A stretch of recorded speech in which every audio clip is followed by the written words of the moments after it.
Olá, sejam bem-vindos a mais uma aula do componente curricular de língua portuguesa. Eu sou a professora Naraline Menezes e hoje, quebrando aquela série de introduções, nós iremos descobrir os diferentes tipos de sentido de uma palavra dentro e fora do texto. E aí, hoje, na nossa aula de resolução de questões, nós iremos estudar os efeitos de sentido, o duplo sentido, a ambiguidade, a ironia e o humor. Então, vamos analisar cada um separadamente? Vamos à nossa aula. O primeiro deles é o duplo sentido. O que seria um duplo sentido? Se vocês observarem a palavra, ela por si só ela já traz uma definição dela mesma. Duplo quer dizer dois, sentido quer dizer significado da palavra. Ou seja, a palavra ela tem mais de um sentido, não necessariamente somente dois. Ela pode ter até 3, 4, mas ela tem mais de um sentido. Então, o duplo sentido é quando uma palavra ela tem vários sentidos dentro da frase. E aí essa frase ela fica um pouco... Dependendo da situação, a pessoa tem uma interpretação e a outra pessoa tem uma outra interpretação. Então, vamos conhecer aqui o conceito. É um recurso no qual são utilizadas palavras ou expressões que possuem diferentes interpretações. Em várias situações de comunicação, observamos que as pessoas empregam as palavras ou expressões das mais variadas formas. É aí que entra o duplo sentido. Ele pode ser definido como a possibilidade que certas palavras e expressões possuem ou possam ser lidas e entendidas das mais variadas formas. E aí eu sempre costumo trazer um exemplo prático para que nós possamos visualizar. E aí, desta vez, eu trouxe um infográfico, que nós temos linguagem verbal e não verbal, porque eu acredito que fique bem mais fácil de nós observarmos o duplo sentido dentro deste infográfico. E aí, são questões que se repetem, né, gente, na prova. Esse tipo de questão, utilizando esse gênero textual, ele é muito corriqueiro, ele é muito comum. Então, vamos lá fazer uma análise desse texto. E aí nós temos aqui, seja mais um filho da mãe. Aí você pensa, meu Deus, seja mais um filho da mãe. E aí, professora, a senhora está falando algum palavrão aqui comigo, porque quando eu digo que fulano é filho da mãe, eu tô empregando um sentido pejorativo. E aí, essas palavrinhas que tem aí abaixo, que vocês não conseguiram ler, esse quadrinho que tem ao lado. 5 de junho é o Dia Mundial do Meio Ambiente. É uma grande oportunidade para você mostrar que não é um filho desnaturado. Aí tem o acesso, né, caso vocês queiram procurar. A Mãe Natureza será eternamente grata. Então, nós temos aqui uma imagem, e aí ele traz uma frase que é uma frase geralmente empregada no sentido pejorativo. Filho da mãe. Nesse caso aqui, ela tem duplo sentido, porque ele diz assim, seja mais um filho da mãe. Nós temos dois sentidos aqui. No primeiro momento, quando você lê, você acha que está xingando alguém, mas na verdade não é. Vamos observar aqui como é que ficaria. Essa expressão é frequentemente utilizada com um sentido pejorativo, como um palavrão, que significa pessoa desonesta ou não confiável. A expressão foi escrita com o objetivo de que o leitor entenda a natureza como a mãe e participe de projetos para a preservação do meio ambiente. Esse anúncio foi criado para divulgar o Dia Mundial do Meio Ambiente e tem por objetivo despertar o interesse em ajudar na luta pela preservação da natureza. Como artifício, ele utilizou o duplo sentido. Nesse caso aqui, ao empregar essa imagem com essa frase em letras garrafais, quando ele disse seja mais um filho da mãe, a mãe seria a mãe natureza. Então não tem sentido pejorativo. É para você ser um filho da mãe natureza, preservar o meio ambiente, ok? Por isso o duplo sentido. Vamos dar continuidade. O segundo efeito de sentido que nós conhecemos é o da ambiguidade. Ai, professora, que palavra estranha, difícil, longa, nunca ouvi falar. O que seria uma ambiguidade?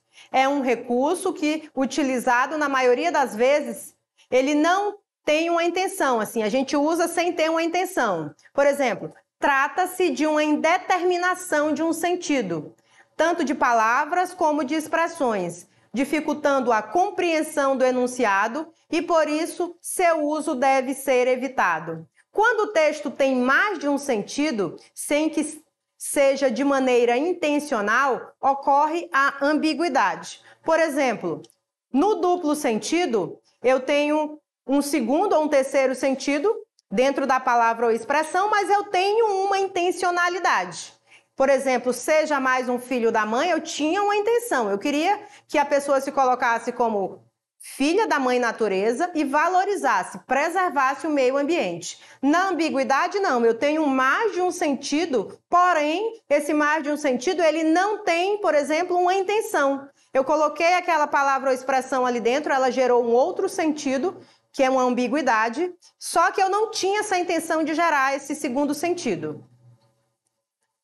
Quando o texto tem mais de um sentido, sem que tenha, por exemplo, de maneira intencional. Assim, o entendimento do enunciado se torna mais difícil. Existe mais de um tipo de ambiguidade. Veja a seguir quais são elas. E aí eu trouxe aqui, por exemplo, um exemplo prático, e eu costumo trazer sempre textos com imagens, porque eu acredito que fique mais fácil para vocês visualizarem. E aí nós temos uma tirinha, né, do cartunista Will Tirano. E aí no primeiro quadrinho diz o seguinte: a Dona Aranha subiu pela parede. Nós temos aqui um ambiente de uma sala de aula, nós temos uma professora e nós temos alguns alunos. E aí ela começa a cantar uma musiquinha que todos conhecem. Aí ela diz assim: a Dona Aranha subiu pelas paredes, veio a chuva forte e a derrubou. E aí lá no terceiro quadrinho nós temos um aluno que levanta a mão porque ele quer falar.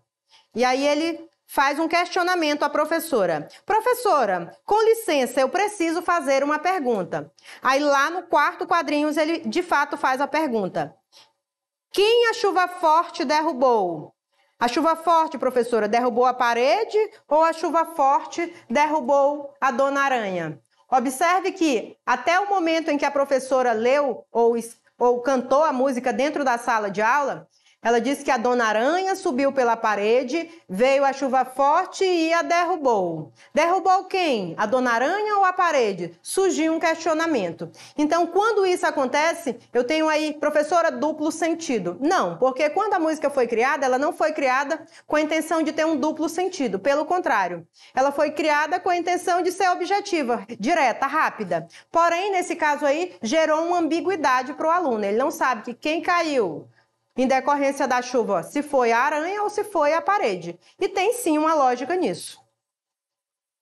E observem aí, ó, na fisionomia da professora, que nem ela mesma consegue resolver. Porque, na verdade, diz assim: veio a chuva forte e a derrubou. Esse a se refere ou à parede, que é um substantivo no feminino, ou à aranha, que é também um substantivo no feminino. Então, assim, por isso ficou ambíguo. E aí nós temos aqui uma análise, né? Onde mora a confusão, ou seja, onde mora a ambiguidade? Uma chuva forte pode derrubar tanto uma aranha quanto uma parede. Quando a canção diz veio a chuva forte e a derrubou, temos um pronome oblíquo, o a, que faz essa substituição. Ele se refere a um substantivo feminino. Tanto aranha é feminino, como parede é feminino. E aí é onde mora a ambiguidade. No verso da música, não é possível saber quem foi derrubada pela chuva. Somente depois, quando a música continua, é que ficamos sabendo quem veio de fato ao chão. Todos entenderam até agora? Que o duplo sentido eu tenho uma intenção e na ambiguidade eu não tenho uma intenção. Eu gerei uma ambiguidade sem ter uma intenção. Eu tenho vários sentidos sem intenção. E aí nós temos um terceiro que ele é muito utilizado, nós, da nossa língua, né? A língua portuguesa, nós os brasileiros, nós temos uma ironia assim na veia, é nosso, é da nossa cultura. Ele é muito comum e ele consiste na utilização de determinada palavra ou expressão em um outro contexto diferente do usual. Ele ganha um novo sentido, sempre gerando um efeito de humor. Observe que na ironia você é sempre engraçado, você tem sempre um humor ali no fundo. Às vezes ácido, às vezes tóxico, às vezes saudável.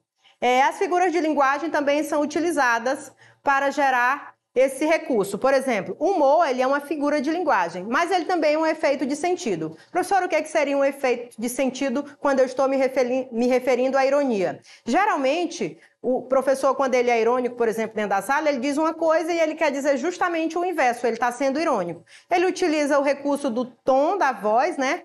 Mas aí ele diz, por exemplo, uma coisa... E aí, na verdade, era totalmente o inverso do que ele queria dizer. Quem está recebendo a ironia, ele consegue identificar isso. Então, vamos entender. E aí eu trouxe aqui uma ilustração para ficar mais clara, né? Nós temos aqui eu dizendo uma coisa com um sorriso, mas, na verdade, eu estaria dizendo outra coisa, uma coisa ruim. E aí eu tenho aqui, né? Lógico que eu sempre trago algo que tem uma imagem para chamar mais atenção. E aí nós temos dois personagens dentro de uma cena. E aí o primeiro diz assim, aponta para o outro e diz, você é ateu? E aí o segundo diz assim, sou, graças a Deus. Bom, pronto. Se eu sou ateu, eu não acredito em Deus, né? Pelo menos é o que se espera. Quando eu digo sou, graças a Deus, eu estou sendo irônica. E aí nós temos aqui, observe o diálogo entre as duas personagens. Quando a primeira personagem pergunta, você é ateu? O interlocutor responde, sou, graças a Deus. Fica claro o efeito da ironia, pois se o primeiro está perguntando que o interlocutor é ateu e ele diz que sim, jamais esperaríamos que ele completasse essa frase com a expressão graças a Deus. Porque só quem agradece a Deus é quem acredita nele, correto? Nós temos aqui o humor. E aí, no humor, nós somos experts, nós somos mestres na arte do humor. E também é um efeito de sentido. Vamos conhecê-lo. Nesse caso, é muito comum a utilização de situações que pareçam cômicas ou surpreendentes para provocar um efeito de humor. Nós temos aí uma tirinha, como sempre, né? Para que vocês consigam visualizar melhor. E aí, no primeiro quadrinho, diz assim, como foram minhas férias? Está lá o rapazinho dentro da sala de aula, primeiro dia de aula, a professora de português pede uma redação. E aí o título, como foram minhas férias? E aí ele está lá, pensativo, eu vou escrever o quê? Segundo quadrinho, fiz vários amigos, corri pelo campo, joguei futebol, viajei o mundo todo, escalei montanhas, ganhei prêmios e tudo isso no mesmo videogame. Gente, foi hilário, né? Foi cômico. Ele passou as férias dele inteira jogando videogame. Ele não poderia simplesmente dizer que, ai, professora, eu passei as minhas férias inteiras jogando videogame. A professora espera o quê? Uma quantidade X de linhas, vamos dizer por aí. E aí o menino vai dizer, passei as férias inteiras jogando videogame, não fiz nada. Ele precisa escrever. Então ele fez. Só que tudo que ele fez no videogame. E aí é onde se encontra a parte engraçada, a parte cômica, a parte do humor. Geralmente, nas tirinhas, a gente não encontra muito humor, porque às vezes o humor do autor é diferente do humor do nosso humor. Então, o que é que nós encontramos? Nós encontramos uma quebra de expectativa. Quando eu não acho engraçado, eu chamo de quebra de expectativa. Nesse caso aqui, foi até engraçado. Porém, quando você não achar engraçado e a situação se desenrola por um caminho totalmente diferente, você vai chamar isso de quebra de expectativa também, ok? E aí nós temos a análise aqui, né? Como eu já expliquei.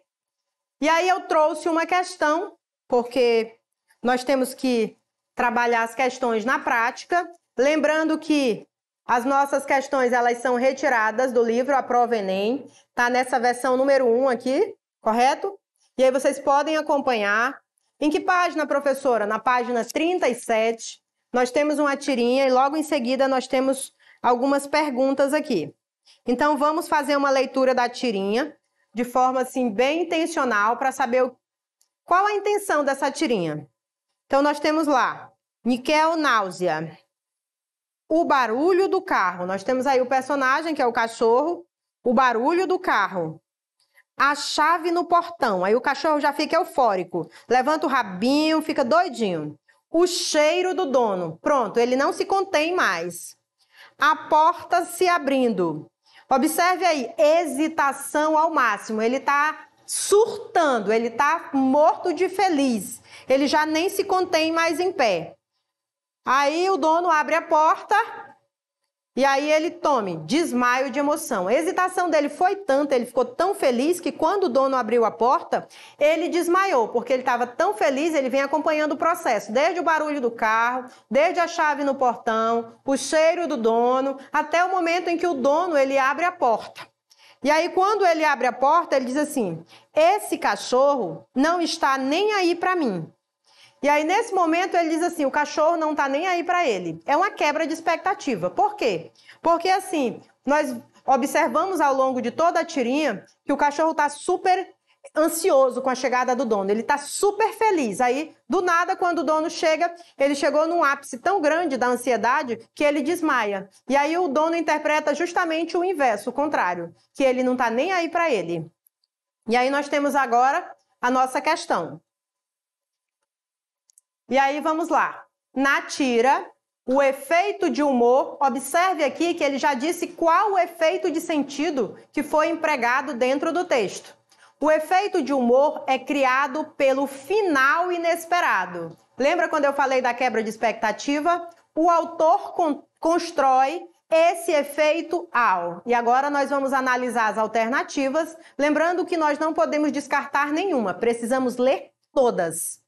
E aí na letra A diz o seguinte: destacar no último quadrinho a fala do dono em relação ao comportamento do seu cachorro. Será que a intenção é essa, gente? Do texto? Destacar no último quadrinho a fala do dono em relação ao comportamento do cachorro? Letra B. Combinar elementos da linguagem não verbal e da linguagem verbal com ênfase na fala do cachorro. Por exemplo, as tirinhas são textos que possuem linguagem verbal e linguagem não verbal. Existe uma linguagem mais importante dentro da tirinha? Que seja verbal ou que seja não verbal, elas se completam, elas precisam coexistir para que haja realmente um sentido dentro do texto? Então, assim, elas duas se completam. Então, não existe uma mais importante do que a outra. As duas são tão importantes uma quanto a outra. Letra C. Privilegiar o emprego de elementos da linguagem não verbal, como o comportamento agitado do cachorro e ansioso, com a fala do seu dono. Aqui você observa que nós fazemos uma relação entre o comportamento do cachorro na linguagem não verbal e ela casa perfeitamente lá no último quadrinho com a fala do dono. Então, nós temos tanto a verbal como a não verbal. A não verbal completando a linguagem verbal. Letra D. Privilegiar o emprego de elementos da linguagem não verbal, como o comportamento agitado do cachorro, ansioso, agitado. Aqui ele diz só privilegiar o emprego de elementos da linguagem não verbal. Utilizar, na letra E, de forma predominante as reticências na legenda, com o objetivo de criar suspense quanto ao final da história. Será, gente, que essas reticências aqui é para criar um suspense no final da história? Será que a intenção do texto é justamente essa aqui no penúltimo quadrinho?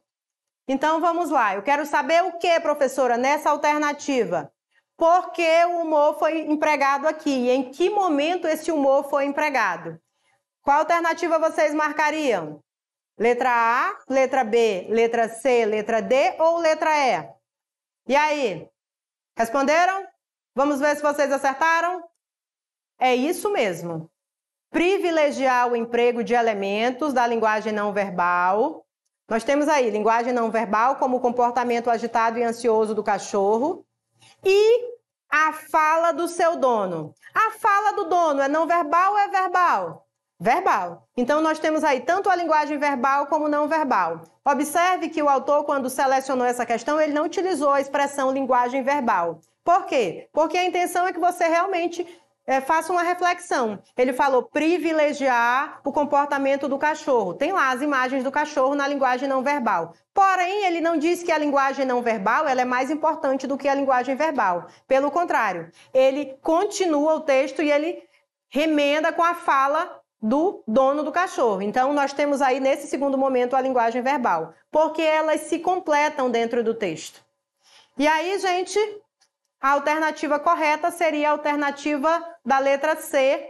E aí, nós continuaremos fazendo essas questões na próxima aula. Nós teremos uma outra aula de resolução de questões. E aí, somente na próxima é que nós iremos continuar nossa série sobre a redação e nós falaremos sobre o desenvolvimento. Eu também fiz uma separação porque eu trouxe diferentes tipos de desenvolvimento para que vocês possam visualizar na prática. E aí não se preocupem, nós terminamos a introdução, mas nós iremos sim dar continuidade no desenvolvimento e posteriormente na conclusão. E essa foi mais uma aula do componente curricular de língua portuguesa. Eu espero que vocês tenham gostado. Acessem a nossa plataforma, revisem, assistam a aula novamente. Não esqueçam que tudo está nesse material aqui, vocês podem fazer uma leitura, resolver em casa. Quem quiser, por exemplo, treinar a redação, nós temos várias propostas aqui nesse livro também. E é isso, até a nossa próxima aula.